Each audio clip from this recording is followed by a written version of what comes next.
दोस्तों, जब आप अपने फायदे के लिए लॉ ऑफ अट्रैक्शन के नियम का यूज करने की कला में महारत हासिल कर लेते हैं तो आपका दुनिया देखने का नजरिया बदलना शुरू हो जाता है। अट्रैक्शन के नियम के अनुसार आप जो कुछ भी चाहे अपने जीवन में अट्रैक्ट कर सकते हैं, उसे हासिल कर सकते हैं, केवल अपने विचारों में कुछ बदलाव करके और साथ ही अपने कर्मों की शैली को बदलने से ही आप कुछ भी चाहें अपने जीवन में अट्रैक्ट कर पाने में सक्षम हो जाते हैं। यदि आप ये सोचते हैं कि भला ऐसे कैसे हो सकता है, क्या यह कोई जादू है, क्या इस तरह के कई विचार और सवाल आपके मन को परेशान कर रहे हैं? अट्रैक्शन का नियम कहता है कि हम जिस चीज को भी अपनी पूरी शिद्दत से चाहने की कोशिश करते हैं या इच्छा करते हैं तो वह चीज हमें मिल ही जाती है। इस चीज को शायद आपने पहले भी एक्सपीरियंस किया होगा, लेकिन जागरूकता की कमी के कारण आपने उसे महज एक इत्तेफाक समझ लिया। लेकिन ऐसा बिल्कुल भी नहीं है। जब हम सच्चे मन से अपनी चाहत को खुद से जाहिर करते हैं तो हमारे वातावरण के आसपास सिर्फ पॉजिटिव एनर्जी फैल जाती है, जिसका प्रभाव इतना तीव्र होता है कि आपकी इच्छाएं पूरी होने लगती हैं। अब बात आती है इस नियम की, ये कैसे काम करता है, यह आपके लिए जानना बहुत जरूरी है। अट्रैक्शन के नियम की पुष्टि करने वाले सैकड़ों लेख मौजूद हैं जो बताते हैं कि यह नियम कोई मिथ नहीं है। आज मैं आपको बताने वाला हूं कि कैसे आप अट्रैक्शन के नियम से अपने जीवन को बेहतर बना सकते हैं, अपने जीवन में खुशियां ला सकते हैं। अट्रैक्शन का नियम बताता है कि हमारे पास अपने जीवन में मनचाही चीजों को अट्रैक्ट करने की क्षमता पहले से ही होती है, लेकिन जीवन के अलग अलग पॉइंट पर आपको मिले नेगेटिव अवसर, निराशावादी संदेशों के उपरांत भी आपका दिमाग और आपका विश्वास आपके लक्ष्यों को पूरा करने की अनुमति देने के लिए पूरी तरह मजबूत है, पॉजिटिविटी के प्रभाव से वाकिफ है। और जब आप अपने विचारों में पॉजिटिविटी लाते हैं तो अट्रैक्शन का नियम और ज्यादा शक्तिशाली ढंग से काम करता है। आपके वह विचार जो आपको पूरी संतुष्टि प्रदान करते हैं, आपको उन्हें थोड़ा ज्यादा समय देना चाहिए। जब आप अपने सपनों को और प्रभावी ढंग से देखते हैं तो आप जानबूझकर अपने सपनों को पूरा करने की संभावना बढ़ा सकते हैं। आप सिर्फ अपने भविष्य के बारे में अपने नजरिए को, अपनी सोच को महत्वाकांक्षी और आशावादी बनाएं। सिर्फ इतना छोटा सा काम ही आपको बहुत बड़ी सक्सेस के पास ले जा सकता है। आपको सिर्फ अपना ज्यादातर समय सकारात्मक विचारों को देना होता है। आपकी एनर्जी इतनी अधिक हो जाती है कि आपकी सफलता की संभावना कई गुना बढ़ जाती है। कई बार लोग सोचना शुरू कर देते हैं कि उन्हें उसके उपयुक्त परिणाम नहीं मिलते। ऐसा होने के पीछे कई कारण हो सकते हैं। अट्रैक्शन के नियम के एक्सपर्ट बताते हैं कि आपके विचारों में आपका विश्वास सम्मिलित होना चाहिए। हमेशा अपने आप को सफलता के करीब देखें। आपके लक्ष्यों को प्राप्त करने के लिए आपको कई बार ऐसी भावनाओं का एहसास होना चाहिए कि आप तो उन्हें आसानी से हासिल कर सकते हैं और आपको अपनी सफलता बेहद नजदीक नजर आनी चाहिए। लेकिन दुर्भाग्य से आपकी यह मानसिकता कुछ पलों की मेहमान होती है और इसके बाद आप खुद को फ्रस्ट्रेटेड महसूस करने लगते हैं। आपको डाउट होने लगता है और धीरे धीरे यही डाउट आपकी असफलता में परिवर्तित हो जाता है। आपको अपने लक्ष्यों को निर्धारित करते समय यह ध्यान रखना चाहिए कि क्या वाकई आप इसे चाहते हैं, और यदि आप यही चाहते हैं तो अट्रैक्शन का यह नियम काम करेगा और आपको उसके नजदीक ले जाता है। ऐसे में आपको खुद को हर समय सफलता के नजदीक ही देखना है, कभी यह नहीं सोचना कि यह नहीं हो पाएगा। आपकी मानसिकता का सीधा प्रभाव वातावरण में मौजूद एनर्जी पर पड़ता है। इसीलिए ध्यान रखें कि गलती से भी अपने लक्ष्य के बारे में नेगेटिव विचार पैदा नहीं होने दें, और यदि हो भी रहे हैं तो उन पर काबू पाएं। हमारी सोच, हमारे ख्याल और हमारे मन में आने वाला एक एक विचार, इन सभी के ऊपर हमारा नियंत्रण होता है। लेकिन नियंत्रण तभी होता है जब आपने इसके लिए काफी अच्छी प्रैक्टिस की हो, अन्यथा तो आप चाहते कुछ और हैं और सोचते कुछ और जा रहे हैं। इस तरह की मानसिकता बन जाती है। कोई भी व्यक्ति पैदा होते ही अपने मन पर महारत हासिल नहीं कर पाता। यह सब कुछ उसके अपने प्रयासों की देन है। आप भी जब लगातार प्रयास करते हैं तो आप अपने मन को अपने अनुसार बदल सकते हैं। जैसे कि एक पल में आपको कोई वस्तु पसंद आई और आप उसे चाहते हैं और आपका पूरा निर्णय है कि आप उसे प्राप्त करेंगे, लेकिन अगले ही पल किसी अन्य व्यक्ति को वह वस्तु पसंद आ जाती है। ऐसे में आप क्या करेंगे? वह व्यक्ति जिसने अपने मन पर जीत हासिल की है वह इस वस्तु को बड़ी आसानी से सामने वाले को दे देगा और उसको इससे रत्ती भर भी फर्क नहीं पड़ेगा। वहीं दूसरी तरफ एक ऐसा व्यक्ति जो अपने मन का गुलाम है, उसकी मनोदशा इस समय सबसे बदतर हालत में होगी। वह इसके लिए दुखी होगा, अपने ईश्वर को गलत समझेगा, यहाँ तक कि अपने चारों तरफ इतनी अधिक नेगेटिव एनर्जी उत्पन्न होगी कि उसके होने वाले काम भी बिगड़ते चले जाएंगे और शाम को बिस्तर पर सोने से पहले वह दुखी होकर विचार करेगा कि आज का दिन ही बेकार था या मेरी किस्मत ही बेकार है। अब आप चुनिए, आप क्या चाहते हैं। अट्रैक्शन के नियम के हर पहलू को समझे, खुद को नेगेटिव विचारों से कोसों दूर रखें। बेशक आपको पता है कि यह आपके मुताबिक नहीं हो रहा, फिर भी अपने आप को स्थिर रखें और अपनी पॉजिटिव सोच को लगातार जारी रखने का प्रयास करें।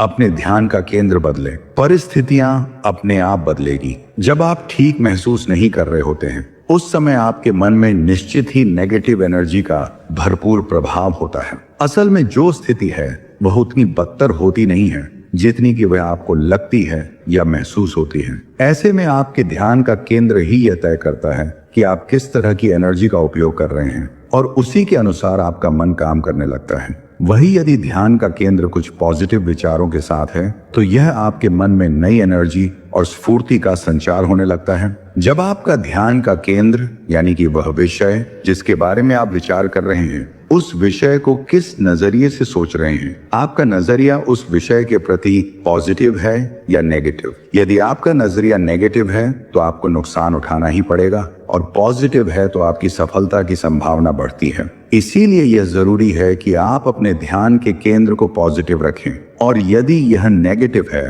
तो इसे पॉजिटिव में बदले। अट्रैक्शन का नियम सफलता के बारे में आपके विश्वास को पूरी तरह बदल देगा। कई लोग ऐसा मानते हुए बड़े होते हैं कि सिर्फ असाधारण रूप से बुद्धिमान, अमीर, सुंदर या ऐसे लोग जिन्हें कुछ स्पष्ट रूप से विशेष अधिकार प्राप्त है, सिर्फ यही लोग सफलता प्राप्त कर सकते हैं। लेकिन एक बार जब आप अट्रैक्शन के नियम में अपना मूल विश्वास बना लेते हैं और अट्रैक्शन के नियम को पूरी तरह लागू करते हैं तो आप देखेंगे कि सफलता एक ऐसी चीज है जो सभी के लिए उपलब्ध है। कुछ विचार जो सिर्फ नुकसान ही देते हैं। बहुत बार आप खुद को ही गिरा हुआ महसूस करते हैं। आप खुद के प्रति इतने ज्यादा आलोचनात्मक हो जाते हैं कि इससे आपके निजी जीवन पर प्रभाव पड़ने लगता है। गलतियां सबसे होती हैं, लेकिन उन्हें भूल आकर हमें आगे ऐसी गलती ना दोहराने की सीख लेनी चाहिए। लेकिन ऐसा करने की जगह आप उस गलती को अपने मन में इस तरह बैठा लेते हैं मानो ये सब बस आपकी ही लाइफ में हो रहा हो।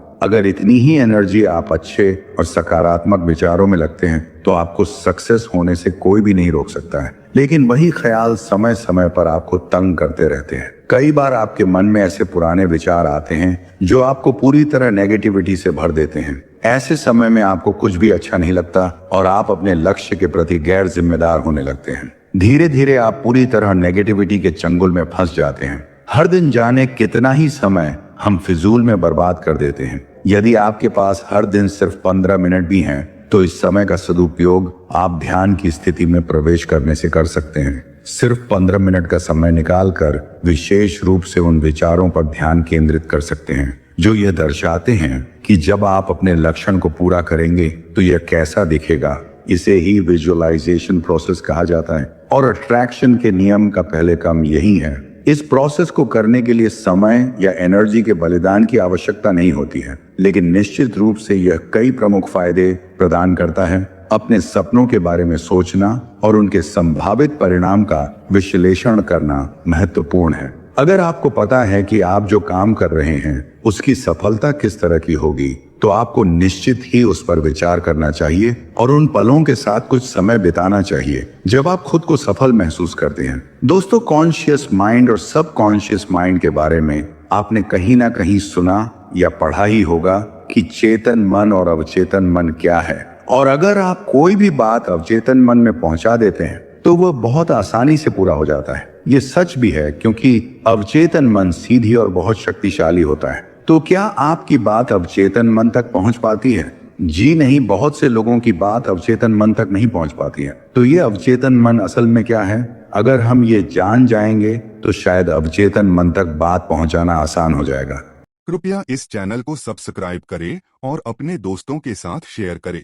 दिमाग हमारी बॉडी का सबसे शक्तिशाली हिस्सा है। हमारे दिमाग की शक्ति हमारे शरीर की शक्ति से कहीं ज्यादा होती है। जिस व्यक्ति ने अवचेतन मन की शक्ति को परख लिया और इसका सही इस्तेमाल करना सीख लिया तो वह अपने जीवन के हर लक्ष्य को बड़ी आसानी से हासिल कर सकता है। आपका चेतन मन और अवचेतन मन कैसे काम करता है, इसके द्वारा मन चाहे परिणाम कैसे हासिल कर सकते हैं। आइए जानते हैं कॉन्शियस माइंड यानी चेतन मन क्या होता है और ये कैसे काम करता है। जब हम किसी काम को पहली बार करते हैं तब हमें उस काम को करने की आदत नहीं होती है और उस काम को हम सोच समझकर तथा ध्यान देकर करते हैं। उस काम के बारे में हम जिस माइंड से सोचते हैं वह चेतन मन होता है। चेतन मन एक्टिव माइंड होता है। जब हमें कोई बात बताई जाती है या कही जाती है उस समय हमारी जो प्रतिक्रिया होती है वह हमारे चेतन मन से यही होता है, क्योंकि हम उस बात को पूरा ध्यान से सुन रहे होते हैं। जब हम किसी भी चीज को पाने की इच्छा करते हैं तो वह हमारे चेतन मन से होता है। जब हम किसी भी चीज पर तर्क करते हैं तो यह भी चेतन मन से होता है। चेतन मन हमारे पूरे माइंड में 10% होता है। जब हम कोई भी काम एकाग्र होकर करते हैं तब कॉन्शियस माइंड के द्वारा ही कर रहे होते हैं।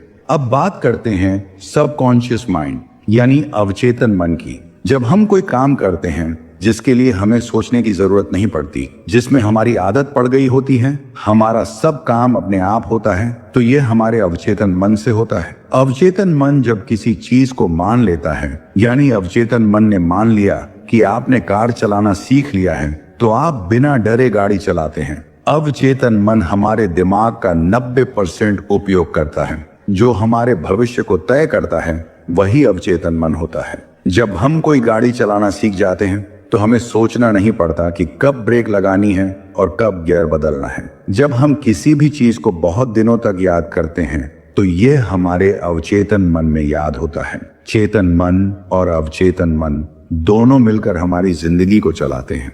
हम अपनी जिंदगी में जो कुछ भी कर रहे हैं ये सब चेतन और अवचेतन मन ही कंट्रोल करता है। कुल मिलाकर हम ये कह सकते हैं कि हमारा दिमाग हमारी जिंदगी को चला रहा है। चेतन मन तो ठीक है, लेकिन ये जो अवचेतन मन है ये कुछ ज्यादा ही खास है। हमारी जिंदगी के 90% फैसले हम नहीं लेते, बल्कि ये हमारा अवचेतन मन लेता है। हमारे दिमाग की असल शक्ति हमारे अवचेतन मन में है।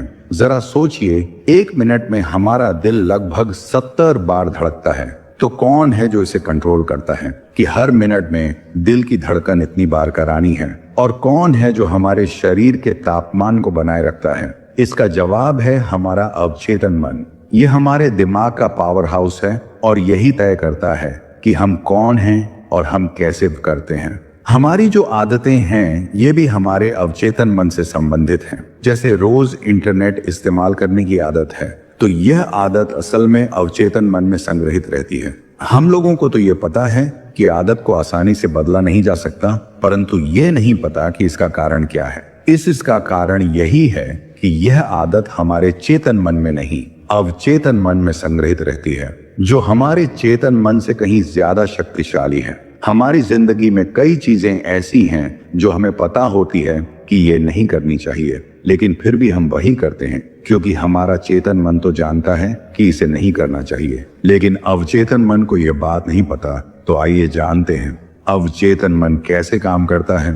हमारा अवचेतन मन वही करता है जिस पर हम अपनी समझ के अनुसार विश्वास करते हैं। यह हमारे चेतन मन की तरह वजह नहीं ढूंढता है या कोई बहस नहीं करता है। नेगेटिव विचार हमारे अवचेतन मन में विपरीत काम करता है। हमारा अवचेतन मन एक भूमि की तरह है जो हर प्रकार के सही या गलत बीज स्वीकार है। यदि आप किसी चीज को जानबूझकर सही समझते हैं, चाहे वह झूठ ही क्यों ना हो, आपका अवचेतन मन इसको सच मानकर इस पर काम करने लगेगा और अच्छा परिणाम भी मिलेगा, क्योंकि आपने इसे अपने मन से सत्य समझ लिया था। अब अवचेतन मन में अगर कोई बात डाल दी जाए तो उसे वास्तविकता में बदलने में कोई नहीं रोक सकता। अगर कोई बात चेतन मन से होकर अवचेतन मन में चली जाए तो चमत्कार होने लगते हैं। जब किसी बात को अवचेतन मन में फीड करने की बात आती है तो यह अवचेतन मन यह नहीं सोचता कि सही है या गलत। इसके अंदर जो भी निर्देश चले गए उसे वास्तविकता में लाना शुरू कर देता है। और सोचिए कि अगर इस अवचेतन मन की शक्ति